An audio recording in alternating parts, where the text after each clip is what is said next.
నిన్న Janata Dal United party అంటే ఇది బీహార్కు సంబంధించిన పార్టీ అండి. నితీష్ కుమార్ ఈయన ఈ ఎన్డీఏ మీటింగ్కి బయలుదేరాడు, బీహార్ నుంచి బయలుదేరారు.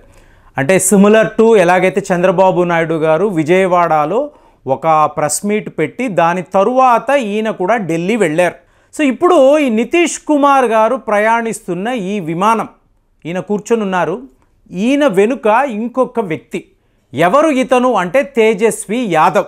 సో ఈ పేరు వింటే మీకు కొన్ని డౌట్లు రావాలి. తేజస్వి యాదవ్ అంటే ఎవరు కాదండి, మీకు లల్లూ ప్రసాద్ యాదవ్ యొక్క కుమారుడు. అంటే లల్లూ ప్రసాద్ యాదవ్, రాబ్రీ దేవి, వీళ్ళకి నవరత్నాలు పుట్టారు. అందులో ఒక రత్నము ఈయన.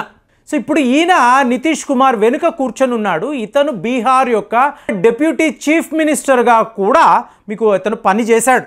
అప్పుడు ఎవరు సీఎం అంటే ఇదే నితీష్ కుమార్. ఇప్పుడు ఇతను ఎందుకు ఈ వెనక కూర్చున్నాడు చూడండి, ఏదో ఒక సినిమా సీన్లా ఉంటుంది. వెనక కూర్చొని నీకు అద్భుతమైన ఆఫర్లు ఉన్నాయి, ఈ ఎన్డీఏ మీటింగ్కి వెళ్ళు, మోదీ గారిని కలువు, మాట్లాడు, కానీ మేము ఇచ్చే ఇలాంటి ఒక ఆఫర్ ఎవ్వరూ ఇవ్వలేరు అని చెప్పారా లేదా అంటే తేజస్వి యాదవ్ ఈ మాటలు నితీష్ కుమార్కి చెప్పాడా లేదా ఎవరికి కూడా తెలియదు. కానీ విమానము దిగిన తరువాత మీకు మీడియా వాళ్ళు అడిగారు, ఏమండి నితీష్ కుమార్ గారు విమానంలోనే మీరు కూడా వచ్చారు, మీరు ఏమైనా బేరసారాలు కుదుర్చుకున్నారా అంటే be patients, wait and see. ఆయన వెళ్ళాలి కదా, వెళ్ళి రావాలి కదా, తర్వాత మాట్లాడదాము, ముందుంది ముసళ్ళ పండుగ అన్నట్టుగా మాట్లాడేసి అక్కడి నుంచి వెళ్ళిపోయాడు. ఇదేమైనా కోఇన్సిడెంటా లేదా ఒక పక్కా ప్లాన్ ప్రకారమే తేజస్వి యాదవ్ విమానము ఎక్కాడా, ముందే దీనికి కావలసిన ఒక సెట్టింగ్ అనేది జరిగిపోయిందా? ఇవాళ వీళ్ళందరూ కూడా మాట్లాడుతున్న విషయం. ఇక్కడ చాలా చాలా ఇంపార్టెంట్ ఒక ఆస్పెక్ట్ ఉందండి. బీహార్ అక్కడ ఒక ముఖ్యమంత్రి, ఈయన గత 10 ఏళ్ల మీకు ట్రాక్ రికార్డు చూసారనుకోండి, చాలా చాలా ఆశ్చర్యపోతారు. ఇప్పుడు ఇది ఎందుకు మాట్లాడుతున్నాము అంటే సిమిలర్ డిమాండ్స్ అండి. టీడీపీ చంద్రబాబు నాయుడు గారు ఎలాంటి డిమాండ్స్ పెట్టబోతున్నారో ఆల్రెడీ మీకు బీహార్ యొక్క చీఫ్ మినిస్టర్ ఆయన కూడా సిమిలర్ డిమాండ్ ఏంటి ఇదని చూసారనుకోండి, బీహార్కి స్పెషల్ స్టేటస్ ఇవ్వాలి. మరి 2014లో ఆంధ్రప్రదేశ్ కూడా ఇదే డిమాండ్ చేసింది, స్పెషల్ స్టేటస్ మాకు ఇవ్వండి అన్నారు. అలాగే మాకు స్పీకర్ పోస్ట్ కావాలి. మరి పోయిన వీడియోలో ఇదే మాట్లాడాను, స్పీకర్ పోస్ట్ మాకే ఇవ్వాలని టీడీపీ వాళ్ళు అడగవచ్చు. సో చూసుకున్నారు అనుకోండి, ఒకలాంటి సిచ్యువేషనే బీహార్, ఆంధ్రప్రదేశ్ వీళ్ళ డిమాండ్స్ వీళ్ళు మోదీ ముందు పెడుతున్న ఈ ట్విస్ట్లు టర్న్స్ చూసారనుకోండి, సిమిలర్గా కనిపిస్తుంది. మరి ఇక్కడ ఈ బీహార్ చీఫ్ మినిస్టర్ నితీష్ కుమార్ యొక్క తీరు గమనించారు అనుకోండి. ఇప్పుడు మీకు వాళ్ళ అతి ముఖ్యమైన నాయకుడు త్యాగి ఈయనేమన్నాడు, ఇండియా అనబడే గ్రూప్ మాతో సంప్రదింపులు జరుపుతున్నారు. ఎందుకు? నితీష్ కుమార్ని డిప్యూటీ ప్రధానమంత్రిగా చేయడానికి వాళ్ళు ఆలోచిస్తున్నారు. ఒకవేళ మేము ఒప్పుకుంటే ఈ పోస్టు ఆయనకే ఇస్తారు. మరి ఈయన వెళ్ళిపోతాడా? తెలియదు. ఎందుకు అంటే అలాంటి ఒక సిచ్యువేషన్. 2013లో మీకు నితీష్ కుమార్ 17 ఏళ్ల పాటు ఈ ఎన్డీఏతో అలయన్స్ పెట్టుకున్న వ్యక్తి. ఈయన సడన్గా తెగదెంపులు చేసుకున్నాడు. ఎందుకు చేసుకున్నాడు? 2013లో ఎన్డీఏ నాకు వద్దు అని చెప్పి ఈయన ఎందుకు అన్నాడు? ఒకే ఒక విషయం, ఆ టైంలో బీజేపీ పార్టీ నరేంద్ర మోదీని మనము 2014లో రాబోతున్న ఎలక్షన్స్ యొక్క క్యాంపెయినర్, చీఫ్ క్యాంపెయినర్గా ఎంచుకుంటున్నామని ఒక అనౌన్స్మెంట్ వాళ్ళు చేశారు. చేయడం ఈయనకి ఏమర్థమైంది? ఆహా, ఎల్కే అద్వానీని వీళ్ళు పక్కన పెట్టేశారు. సో మిగతా సీనియర్ నాయకులందరూ పక్కకు వెళ్ళిపోయారు. నరేంద్ర మోదీయే భారతదేశం యొక్క ప్రధానమంత్రి కాబోతున్నారు. ఈయన ఎలా ఊహించుకున్నాడు?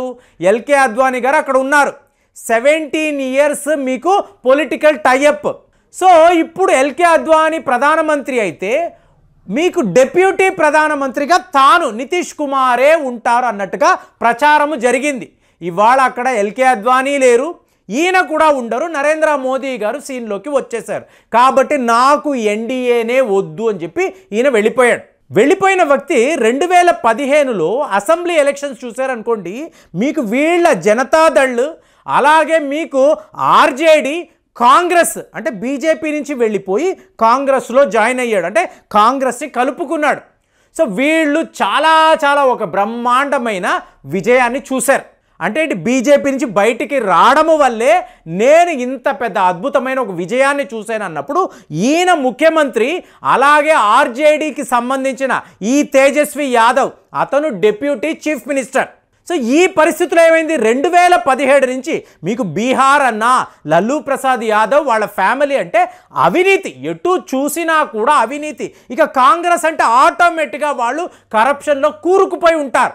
సో ఇప్పుడు 2017 నుంచి విపరీతమైన స్కాములు బయటికి రావడంతో మీకు నితీష్ కుమార్ ఏం చేశారు, తేజస్వి యాదవ్ నువ్వు డిప్యూటీ సీఎంగా పనికి రావు, విపరీతమైన కరప్షన్, నువ్వు ఇమీడియట్గా రిజైన్ చేయని చెప్పారు.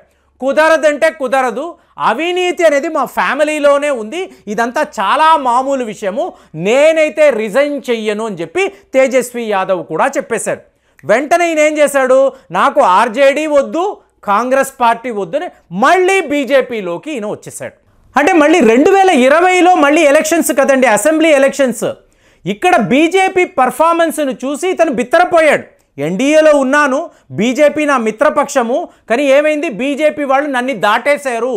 74 సీట్లండి, ఆర్జేడీకి 75 సీట్లు. అంటే ఎవరు ఎక్కువ అవినీతి చేస్తే బీహార్ ప్రజలు వాళ్ళకి ఎక్కువగా ఓట్లు వేస్తారు, అక్కడ ట్రెండ్ అలాగే ఉంటుంది. కానీ ఇక్కడ మీరు చూసారనుకోండి, ఈ జనతాదళ్ యునైటెడ్ 43 సీట్స్ మాత్రమే వాళ్ళకి రావడంతో నన్ని మించి బీజేపీ ఇక్కడ పర్ఫామ్ చేస్తుంది, నన్ను వాడుకుంటున్నారు, కానీ బీజేపీ పవర్లోకి వచ్చే అవకాశాలు ఉన్నాయని చెప్పి 2020లో బీజేపీని కూడా ఈయన డంప్ చేశాడు.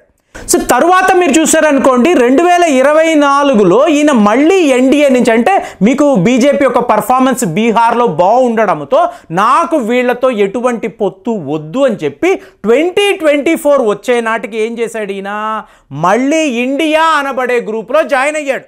అంటే జనతాదళ్ యునైటెడ్ ఆర్జేడీ అంతా ఒకే గ్రూప్లో, ఇండియా అనబడే గ్రూప్లో ఉన్నారు.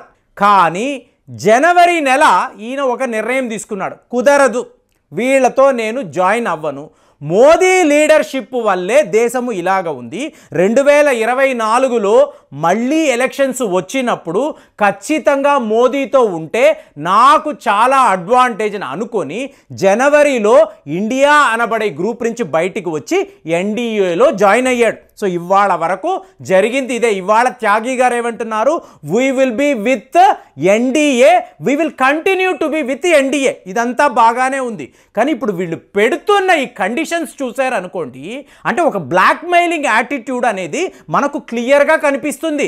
స్పెషల్ స్టేటస్ ఇస్తావా చస్తావా, మాకు క్యాబినెట్ సీట్స్ కావాలి, మినిస్ట్రీ ఆఫ్ స్టేట్ కనీసము 3 నుంచి 4 ఇవ్వాలి. ఇక ఎందుకు అంటే ఇండియా వాళ్ళు మాకు డిప్యూటీ ప్రధానమంత్రి పోస్ట్ ఆఫర్ చేస్తున్నారు. ఇదే పని ఇప్పుడు ఇవాళ ఇండియా గ్రూప్ వైపు వెళ్ళిపోయాడు అనుకోండి, అప్పుడు బీజేపీ ఏం చేస్తుంది? సో ఇప్పుడు ఈ నితీష్ కుమార్ యొక్క యాటిట్యూడ్ని మీరు ఎలా చూస్తున్నారు? ఇతను పక్కాగా మోదీని బీజేపీని బ్లాక్మెయిల్ చేస్తున్నాడా? మీకు ఏమనిపిస్తుంది? కామెంట్స్లో రాయండి. మళ్ళీ వచ్చే వీడియోలో కలుద్దాం. జై హింద్.